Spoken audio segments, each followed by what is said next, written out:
The Little Mermaid. Ariel, the little mermaid, dreamed of the world above the water. She and her friend Flounder often visited Scuttle the seagull. Scuttle told them all about the humans' objects that Ariel found at the bottom of the sea. When Ariel's father, King Triton, learned about her trips to the surface, he grew very angry. He asked Sebastian the crab to keep an eye on Ariel. A few days later, Ariel swam to the surface and saw a huge ship filled with sailors. Her eyes lit up when she spotted the sailor the others called Prince Eric. It was love at first sight. Suddenly, a big storm blew in. The ship was tossed on the waves and the prince was thrown overboard. Ariel grabbed the drowning prince and dragged him to shore. She sang him a beautiful song, but when she heard a dog coming, she dove back into the sea. When Prince Eric awoke, he told his steward what he remembered. "A girl rescued me," said the prince. "She had the most beautiful voice." Prince Eric had fallen in love too. King Triton was furious when he found out that Ariel was in love with a human. "Contact between the human world and the mare world is strictly forbidden," he shouted. Then the king raised his magic trident and destroyed all of Ariel's human treasures. The little mermaid cried. The evil sea witch Ursula was watching the sad mermaid through her crystal ball. Ursula was always looking for a way to take over King Triton's kingdom. Now she had an idea. Ursula sent her slimy eels to find Ariel. They told the little mermaid that Ursula could help her be with Prince Eric. "I'll make a potion that will turn you into a human for 3 days," Ursula told Ariel. "Before the sun sets on the 3rd day, you've got to get dear old Prince to kiss you." If Ariel was kissed in time, she would stay a human forever. If not, she'd turn back into a mermaid and belong to Ursula. To get the magic potion, Ariel had to give Ursula her voice. Ariel agreed to Ursula's offer. Immediately, her voice flew from her body. Ursula captured it in a seashell she wore around her neck. Then Ariel's tail turned into legs, and she became a human. Ariel quickly swam to the surface. Her friends helped her to the shore. Prince Eric saw Ariel just a short while later. At first, he thought he had finally found the girl who had rescued him, but when he learned that she couldn't speak, he knew he was wrong. Prince Eric felt sorry for Ariel. He invited her back to his palace. Prince Eric and Ariel had lots of fun together. On the 2nd day, Eric was about to kiss Ariel when Ursula's eels tipped their boat over. The sea witch realized that she needed to make sure Ariel didn't get kissed. Ursula created a potion and turned herself into a beautiful young maiden. On the morning of the 3rd day, Prince Eric announced that he was going to marry a young maiden he had just met. It was Ursula in disguise. She had used Ariel's voice to trick Eric into thinking he was the girl who had rescued him. Poor Ariel was heartbroken. The wedding was to take place on Prince Eric's new ship. Luckily, Scuttle flew by and saw the maiden's true reflection in a mirror. Realizing that she was really the sea witch, he rushed off to tell his friends. Sebastian dove into the sea to find King Triton. Flounder helped Ariel get to Prince Eric's ship, and Scuttle swooped down and knocked the seashell necklace from the maiden's neck. The shell broke, and Ariel got her voice back. Prince Eric rushed to Ariel, but the sun set before he could kiss her. The 3 days were up. Ursula grabbed Ariel and dove off the ship. King Triton was waiting for them. He agreed to become Ursula's prisoner so that Ariel could be set free. Ursula now had King Triton's trident and control of his undersea kingdom. Prince Eric dove into the sea and took Ariel back to his ship. Suddenly, an enormous, angry Ursula rose out of the water. Just as she was about to fire a lightning bolt from the Triton, Eric steered the ship right into her. The evil witch was destroyed. Eric and Ariel were safe, and King Triton was free. King Triton realized how happy Ariel was with Eric. The Sea King used his magical trident to turn his daughter back into a human. Ariel and Prince Eric were married that day.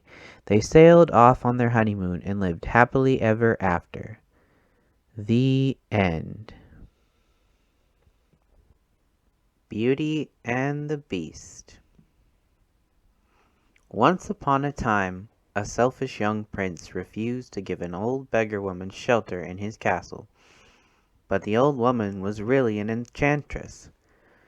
As punishment, she turned the prince into a terrifying beast and cast a spell on everyone in the castle. Giving the beast a magic rose, she said, "This will bloom until your 21st year. If you learn to love another and earn that person's love before the last petal falls, the spell will be broken. If not, you will remain a beast forever." In a sleepy village nearby, an eccentric inventor named Maurice lived with his beautiful daughter Belle. Gaston, a strong and handsome young man from the village, had decided that he wanted to make Belle his wife. "After all," he told his friend Lafau, "she's the best-looking girl in town, and I deserve the best." Gaston arrived at Belle's house, confident that Belle would agree to marry him. But when he asked her, Belle refused him without a second thought. She knew she could never marry someone as arrogant and conceited as Gaston. One day Maurice set off for a fair with his latest invention. As night fell, he lost his way and had to seek refuge in the Beast's castle. Maurice was welcomed by some friendly, enchanted servants, including a candlebra named Lummery, a clock named Cogsworth, a teapot named Mrs. Potts, and her son Chip, a teacup. But the Beast was furious when he discovered a stranger in his home, and he threw Maurice into the dungeon. When Maurice's horse returned home alone, Belle set off at once to search for her father. "Oh, Papa!" Belle cried when she found Maurice in the freezing dungeon. "We must get you out of here." Sensing danger, Belle turned around. There was the Beast, towering over her and growling loudly. "Please let my father go," Belle pleaded. "I'll take his place here." The Beast agreed at once. He dragged Maurice out of the cell and sent him back to the village. The Beast showed Belle to her room. "You can go anywhere in the castle," he told her, "except the west wing. That is forbidden." Poor Belle was miserable. She missed her father and her home. The enchanted objects prepared a wonderful meal for her, and tried to cheer her up with their singing and dancing. But Belle was still lonely, and later that night she wandered through the castle. She soon found herself in the west wing. There, among broken furniture and cracked mirrors, she found the magic rose, its petals drooping sadly. Just as Belle reached out to touch the rose, the Beast burst in, howling with rage. Terrified, Belle ran into the snowy night. Belle leapt on to her father's horse and set off blindly into the dark forest. Suddenly, she was surrounded by a pack of vicious, hungry wolves. Just as the wolves closed in for the kill, the Beast appeared through the trees. Fighting bravely, he drove the wolves away. But then the Beast sank to the ground in pain. The wolves had injured him. Belle knew she could not leave him there alone. She took the Beast back to the castle and gently tended his bleeding wounds. He seemed quite different now, and she was no longer frightened of him. Meanwhile, at the village tavern, Gaston was still brooding over Belle, even though his friends did their best to cheer him up. Suddenly, the door burst open and Maurice raced in. "Help!" he cried. "Belle is being held prisoner by a monstrous beast." The men in the tavern burst out laughing. They thought Maurice was mad, but Gaston smiled to himself. He had thought of a way to make Belle marry him. He called a tall, sinister-looking man over to his table, and Gaston began to tell him what he had in mind. As the days passed, Belle and the Beast spent more and more time together. The enchanted servants were delighted. They were certain that Belle would fall in love with their master and break the spell. But time was running out. Each day more petals fell from the magic rose. One evening, after dining and dancing together, the Beast and Belle sat out on the terrace in the cool night air. "Are you happy here, Belle?" asked the Beast. "Yes," replied Belle. "I just wish I could see my father again." "You can," said the Beast, and he gave Belle a magic mirror. "This will show you whatever you wish." "Oh, thank you!" exclaimed Belle. But as she gazed into it, Belle saw her father lost and trembling with cold as he searched for Belle. Although the Beast loved Belle, he knew he had to let her go to her father. "Take the mirror with you," he said sadly, "so you can remember me." Belle set off from the castle, and soon found Maurice. She brought him safely home and put him to bed. The next day Gaston arrived at Belle's house with a crowd of villagers.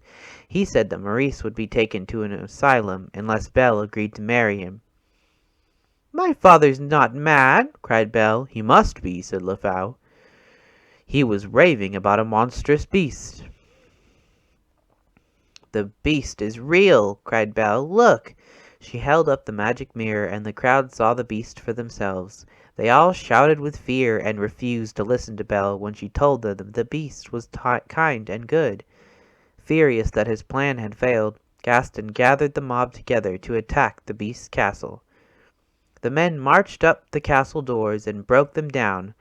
Cogsworth led the enchanted servants in a brave defense of the castle, but the beast missed Belle and was too heartbroken to fight, even when Gaston beat him with a club and drove him on to the castle roof. Only when he heard Belle's voice did the beast look up. "You came back!" he cried, rushing to embrace Belle. That was the chance Gaston had been waiting for. Drawing his dagger, he stabbed the beast in the back, but as the beast collapsed, Gaston tripped and fell, tumbling from the roof. Belle ran to the wounded beast and bent to kiss him. The last petal was just about to fall from the rose. "You can't die," sobbed Belle. "I love you. I wish I had never left you alone."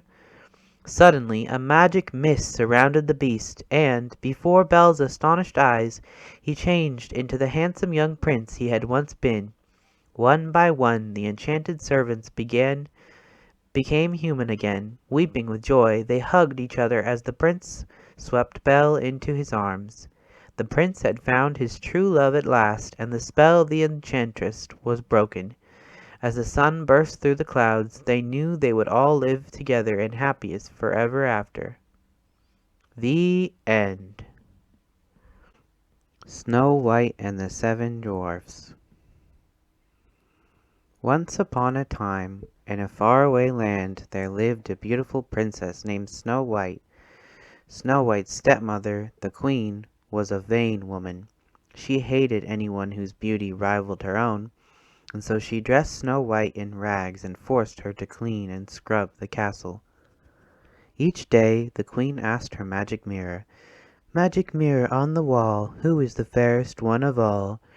And each day the mirror replied, "You are the fairest one of all." Then one afternoon the queen asked, "Magic mirror on the wall, who is the fairest one of all?" But this time the mirror replied, "Snow White." Pale with anger, the queen summoned the huntsman. "Take Snow White deep into the forest, and bring me back her heart," she commanded. The huntsman bowed his head. He had no choice but to obey. The huntsman led Snow White into the forest, but he could not bring himself to harm her. "Run away," the huntsman said. "Hide, and never come back." Scared, Snow White fled through the forest. At last she fell down wearily to the ground and began to cry. When Snow White dried her eyes, she found a group of friendly animals watching her. The gentle creatures listened to Snow White's sad story, then quickly led her to a charming little cottage. "It's just like a doll's house," she exclaimed. The princess knocked on the door. When there was no answer, she let herself in. Inside the cozy cottage, Snow White found a long wooden table and 7 tiny chairs. "There must be 7 children living here," she said. Seven untidy children," she added, looking at the dust and cobwebs all around her. Suddenly Snow White had an idea. "If we clean the place up," she told her animal friends, "perhaps they'll let me stay." When the room was clean as could be, Snow White went off to explore the rest of the cottage. Upstairs, Snow White found a big room with 7 little beds. "These beds do look quite comfortable," Snow White said. Yawning, she sat down across the beds and was soon asleep. That night the owners of the cottage returned, but they weren't 7 little children, they were the 7 dwarfs. When the dwarfs saw their clean and tidy house, they knew something strange was going on. The 7 dwarfs crept upstairs and found Snow White stretching and yawning under the sheets. As they peered over the beds at the princess, she woke up. "How do you do?" she said. Snow White told the dwarfs her sad story, and they agreed to let her stay with them. "We'll protect you from the queen," they told Snow White. Snow White set to work at once making dinner for the dwarfs. Before she would let them eat, she insisted that they wash up. "Wash!" cried the little men, but Snow White just showed them to the tub. That evening Snow White and the 7 dwarfs sang and danced into the wee hours. Snow White felt safe and protected in the little cottage. Before they went to sleep, Snow White told the dwarfs a bedtime story, all about the handsome prince of her dreams. Meanwhile, at the castle, the evil queen had learned from her magic mirror that Snow White was still alive. She decided to get rid of the girl, once and for all. Calling upon her powers, the queen made a potion that would transform her into an ugly old hag. Then, using her book of magic, the queen created a poison apple. "One taste and Snow White's eyes will close forever," she cackled. There was only one cure for the queen's sleeping spell: love's first kiss. The next morning Snow White gave each dwarf a kiss on the head and then sent them off to work in the diamond mines. "Beware of the strangers," the dwarfs warned. Then they marched off, cheerfully singing, "Hi ho, it's off to work we go." As Snow White began her chores, an old beggar woman suddenly appeared. "Making pies, dearie?" she asked. "It's apple pies the men love. Here, taste one of these." She held out a big red apple. Snow White remembered the dwarf's warning, but the woman seemed harmless, and the apple did look delicious. Snow White invited the beggar woman inside. Once again, the woman offered Snow White the apple. "This is a magic wishing apple," the old woman continued. "One bite and all your dreams will come true." Snow White, who knew a lot about dreams but little of evil, reached for the apple and took a bite. Then, with a sigh, she fell to the floor. Snow White's animal friends raced off to find the dwarfs. The dwarfs arrived at the cottage just as the old hag, who was really the queen, was leaving. They chased her through the woods and up a rocky cliff. Higher and higher she climbed, with the dwarfs close behind. Lightning crashed and thunder boomed. Suddenly the hag lost her footing. With a shriek she fell off the cliff to her doom. The evil queen was gone, but the dwarfs were too late to save Snow White. The dwarfs, who had grown to love their princess, could not bear to part with her, and so they built her a coffin of glass and gold, and vowed to keep watch over her day and night. One day a handsome prince came through the forest. When he saw Snow White, he instantly fell in love with her. Kneeling by her coffin, he kissed the princess. Snow White's eyes fluttered open. She was alive! The prince's kiss had broken the evil spell. The prince lifted Snow White onto his white horse, and the two rode off together to live happily ever after. The end. Sleeping Beauty, read by Booker Tulloh. Long ago there lived a good king named Stephen. For many years King Stephen and his queen wished and wished for a child. At last their wish came true. They named their daughter Aurora. A great feast was planned to celebrate the birth of the new princess. Everyone in the kingdom came to the feast. King Hubert arrived with his son, Prince Philip. The two kings decided that one day Philip and Aurora would marry. That way our kingdoms will always be united, King Hubert told his son. 3 good fairies came to the feast. Each had a special gift for the princess. Flora waved her wand. I give you the gift of beauty. My gift shall be the gift of song, said Fauna.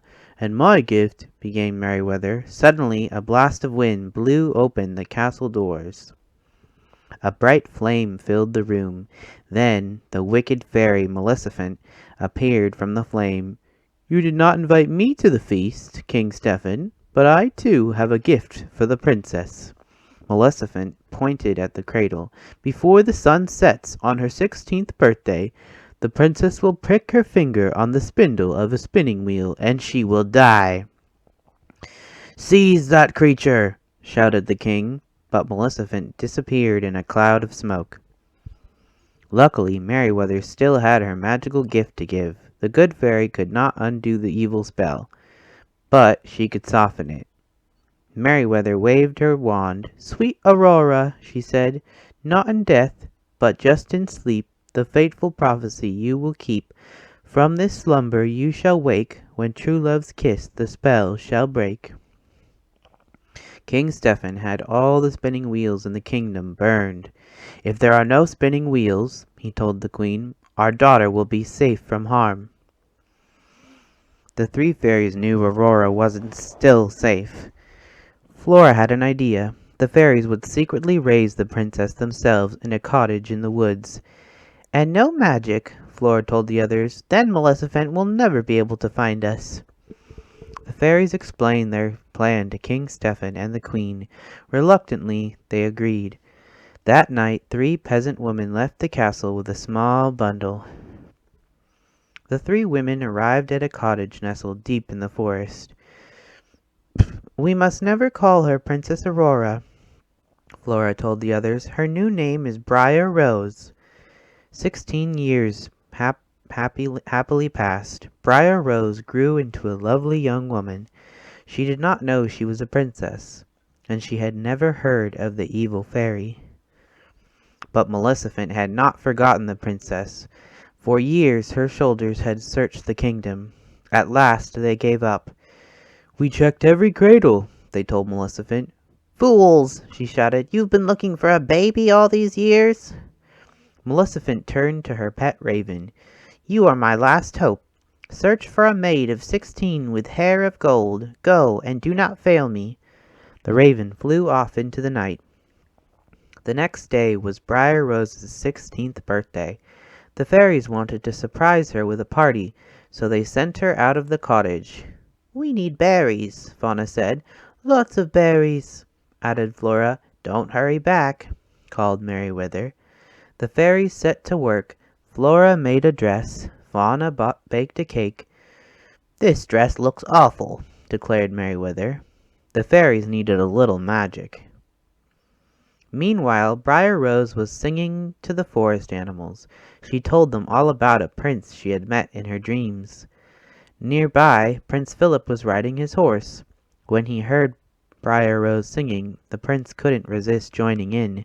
For a little while they sang and danced together. What is your name? Prince Philip asked. Why, it's... Just then, Briar Rose remembered that she was not allowed to talk to strangers. I have to go, she said quickly. When will I see you again? Asked the prince. He had already fallen in love with Briar Rose. Tonight. I live in the cottage in the glen, she called as she hurried away. Back at the cottage, Fauna had fetched their magic wands.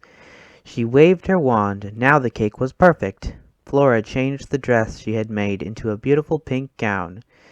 It should be blue, said Merryweather. She made the dress blue. Pink! Shouted Flora. The fairies kept changing the dress from pink to blue, and blue to pink. Pink and blue magic dust flew everywhere. Maleficent's raven saw the magic dust flying out of the chimney. He had found the princess. Back he went to tell Maleficent. Just then, Briar Rose returned to the cottage. Surprise! the fairy shouted. "Oh, this is the happiest day of my life!" cried Briar Rose. "I met the most wonderful young man. He's coming here tonight." The fairies could see she was in love. "But that's terrible," said Fauna. "Why?" asked Briar Rose. The fairies told Briar Rose that she was really Princess Aurora. She had to return to the castle that very night, and she had to marry a prince. Aurora was very unhappy. She would never see the young man she had met in the forest again. Yet everyone in the castle was happy. King Stephen couldn't wait to see his daughter, and King Hubert couldn't wait for her to marry Prince Philip.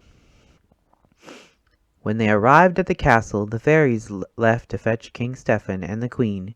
No sooner had they gone than a magic ball of light appeared.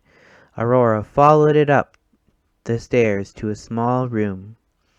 Maleficent was waiting for her with a spinning wheel. Aurora had never seen a spinning wheel before. She reached for the spindle. "Touch it!" Maleficent hissed. Aurora touched the spindle and fell into a deep sleep.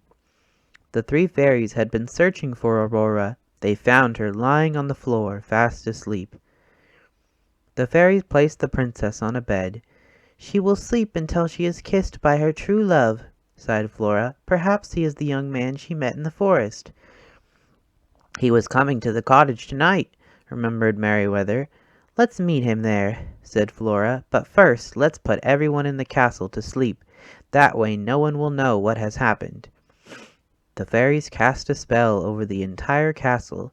Soon everyone was fast asleep.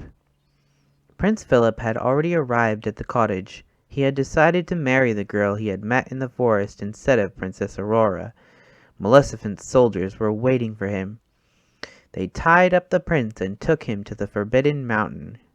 Maleficent told Prince Philip that the girl in the forest was really Princess Aurora. She was sure he would never escape to wake his sleeping beauty. But the three fairies realized what had happened. They sneaked into the dungeon and freed the prince. "Take this magic sword and shield to protect you," said Merryweather. The prince set off to rescue the princess.